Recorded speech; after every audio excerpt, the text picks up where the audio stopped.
विपुल परिमाणर cough syrup जबत करिछि अबकारी विभाग। विपुल परिमाणर cough syrup गच्छित थिबा विश्वस्त सूत्ररु खबर पाई श्रीजुक्त डंबरुधर खंडा अबकारी उप आयुक्त और बरगड अबकारी अधीक्षक प्रदीप पट्टनायक निर्देश में अबकारी गुइंदा संस्था संबलपुर और भटली अबकारी विभागर नेतृत्व में एक टीम भुक्ता छकरे अतर्कित चढ़ाई कर 324 बोतल कोडिन मिश्रित एस्कफ सिरप जबत सह मुख्य अभियुक्त को गिरफ्त करिछि अबकारी विभाग। मुख्य अभियुक्त हेले रंजित प्रतिकार बयस 26 घर प्रतिकार पड़ा भुक्ता बोली जनापड़ी।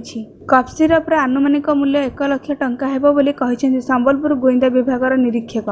मुख्य अभियुक्त को केस नंबर 188 21 22 NDPS एक्ट दफा 21 खरे कोर्ट चालान करा जायथिबा कहिसेंति अबकारी अधीक्षक प्रदीप पट्टनायक। एही चढ़ाऊ रे अबकारी निरीक्षक शशिकांत दत्त, हेमंत महानंदिया, उषावती गौड़, विजय वीरेंद्र लाक्रा, युवराज बाग प्रमुख एही चढ़ाऊ रे शामिल थिबा जणा पड़िछि। आज सकाळ 8टा बजे आमे अबकारी गोविंदा संस्था संबलपुर आउ अबकारी भटली थानार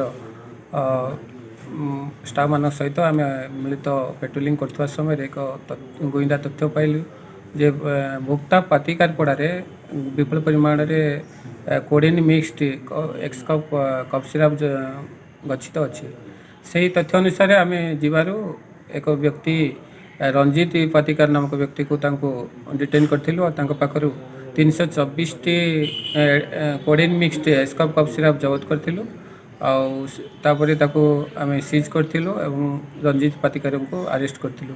बरगड जिला EPA Subhash Chandra दोरांग report EPA news.